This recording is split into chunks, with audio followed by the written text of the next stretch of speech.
Hello जी and welcome you all to Eduliva. तो आज की क्लास में मैं आपको एक्सरसाइज 8.1 का क्वेश्चन नंबर 2 और क्वेश्चन नंबर 3 बताऊंगा। तो चलिए क्वेश्चन नंबर 2 को पहले सॉल्व करते हैं। क्वेश्चन नंबर 2 कहता है कि इस फिगर 8.13 में 10p माइनस कॉट आर निकालना है। फिगर 8.13 आपको दिख रहा है कि एक right triangle P Q R दे रखा है जिसमें पी क्यू का वैल्यू 12 सेंटीमीटर है और पी आर जो है वो 13 सेंटीमीटर है। हमें निकालना है 10p माइनस कॉट आर का वैल्यू। तो इसके लिए हमें पहले 10p का वैल्यू चाहिए और 10p करोगे, टेन थीटा जानते हो p बाई b होता है। तो इस एंगल के लिए सामने वाला साइड जो है वो परपेंडिकुलर होगा। तो जैसे मैं 10p निकालना चाहूँगा तो उस केस में मुझे क्यू आर का वैल्यू निकालना पड़ेगा क्योंकि इस एंगल के लिए ये परपेंडिकुलर है। तो हमें दो साइड तो दे रखा है, तीसरा हमें नहीं पता। तो राइट ट्रायंगल में जब भी दो साइड दे रखा होता है, तीसरा पता नहीं होता, तो हम पाइथागोरस थ्योरम यूज़ करते हैं। तो पाइथागोरस थ्योरम यूज़ करते हैं, चलिए, और क्यू आर की वैल्यू निकालते हैं।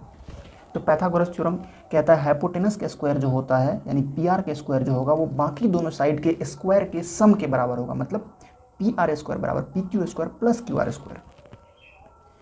तो P Q square plus Q R square, और जिसका वैल्यू दे रखा है रखो, जिसका नहीं दे रखा है उसको छोड़ दो, उसका वैल्यू निकल जाएगा। तो पी आर 13 है उसका स्क्वायर, पी क्यू 12 है उसका स्क्वायर और क्यू आर नहीं पता।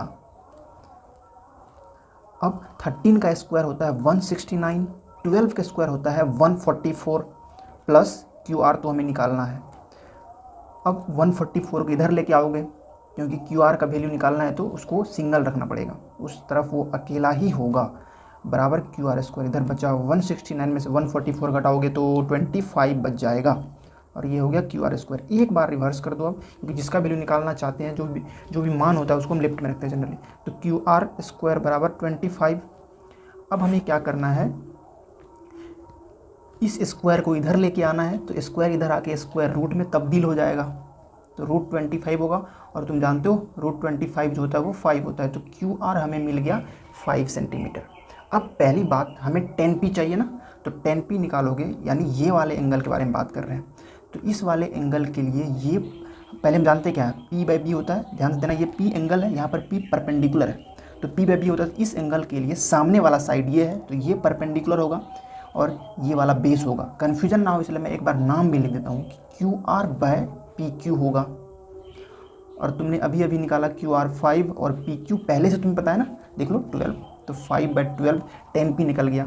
अब तुम्हें कॉट आर भी चाहिए, कॉट आर यानी अब देखो एंगल बदल गया, ध्यान रखना, एंगल बदल गया तो अब परपेंडिकुलर और बेस भी बदल जाएगा। तो इस वाले एंगल के लिए सामने में साइड ये पी क्यू है ना, तो ये परपेंडिकुलर होगा और ये वाला बेस हो जाएगा। तो कॉट आर वैसे होता क्या है, बेस बाय परपेंडिकुलर। तो बेस तो ये है ना और परपेंडिकुलर ये है, तो लिखोगे क्या, Q R by P Q.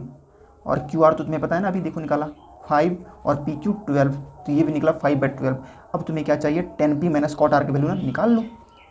10p minus cot R, 5/12 minus 5/12, तुम्हें पता ये क्या होगा, कैंसिल हो गया ये, क्योंकि घट गया, 0 हो गया। तो यही है तुम्हारा क्वेश्चन नंबर 1 का आंसर। अब देखो दूसरा नंबर क्वेश्चन तुम्हें दिख रहा होगा कि उसमें साइन ए का वैल्यू 3/4 दे रखा है और हमें जो निकालना है कॉस ए और टेन ए का वैल्यू निकालना है। तो साइन ए जो है वो क्या दे रखा है, साइन ए जो है वो 3/4 है। क्या तुम्हें पता है साइन ए क्या होता है, साइन ए जो मान जो तुमने याद किया था वो क्या होता है, p/h। अब देखो इससे आगे कुछ भी बताने से पहले मैं तुम्हें ये बात बताता हूँ, जो रेशियो को ब्रेक करते समय हमें क्या करना चाहिए उसका बेसिक। मान लो ए और बी दो फ्रेंड है, ए जो है 15 रुपये कमाता है, बी जो है 20 रुपये कमाता है। अब तुम ए और बी की कमाई का रेशियो निकालना चाहते हो तो निकालोगे 15/20। कुछ कॉमन है डेफिनेटली, 5 तुम्हें दिख रहा होगा वो, तो कैंसिल करोगे। रेशियो निकालने के लिए जो भी कॉमन होता है उसको हम कैंसिल करते हैं। तो 5 3 जा 15 और 5 4 जा 20, तो तुम्हारा रेशियो निकल के आ गया 3/4। तो ए की कमाई बाय बी की कमाई बराबर 3/4 है। अब मान लो तुम्हें नहीं पता ए और बी कितना कमाता है, लेकिन ये तुम्हें पता है कि ए की कमाई बट्टा बी की कमाई जो है वो 3/4 है, यानी उनकी कमाई का रेशियो 3/4 है। तो क्या तुम ये बोलोगे कि ए 3 रुपये कमाता है और बी 4 रुपये कमाते हैं, नहीं ना, क्योंकि तुम्हें पता है कि कुछ भी जो कॉमन होगा वो कट गया होगा। तो इसीलिए जब भी हमें रेशियो तोड़ना होता है तो हम एक कोई नंबर लगाएंगे, यानी हमें अभी जो लिखने के लिए अगर हमें कहीं ये दे रखा है कि ए की कमाई बट्टा बी की कमाई, यदि हमें 3/4 दे रखा है तो रेशियो तोड़ के यदि मैं ए की कमाई लिखूंगा ना, तो मैं 3 नहीं लिखूंगा, मैं लिखूंगा 3 इंटू कोई पॉजिटिव इंटीजर, तो मैं के लगा लेता हूँ और b की कमाई जो होगा वो 4k, क्योंकि यही वो k है जो कॉमन था, कट गया। तो इसी वजह से यहाँ भी देखो साइन a जो है वो 3/4 दे रखा है, तो ये भी तो एक रेशियो है और ये p/h होता है। तो तुम क्या करोगे, अब तुम यदि p निकालना होगा तुम क्या लिखोगे 3k, उसी तरीके से h क्या होगा 4k, और तुम्हें b तो नहीं पता ना, तो b निकालोगे तो लगा दो पाइथागोरस थ्योरम। तो क्या होता है h स्क्वायर बराबर p square plus b square, तो 4k का स्क्वायर, ध्यान रखना ऐसे करना पड़ेगा, नहीं तो अगर ब्रैकेट दे के स्क्वायर नहीं तो सिर्फ k पर स्क्वायर लगेगा, बराबर p 3k का स्क्वायर प्लस b स्क्वायर, 4 का स्क्वायर 16, k स्क्वायर 3 का स्क्वायर 9 और k का स्क्वायर k स्क्वायर बराबर प्लस b स्क्वायर। इसको इधर लेके आओगे तो 16k स्क्वायर, ये इधर आके -9k स्क्वायर हो जाएगा, बराबर b स्क्वायर हुआ। अब आगे देख लो, 16k स्क्वायर में से 9k स्क्वायर गया तो 7k स्क्वायर बचा हुआ है इक्वल टू b स्क्वायर।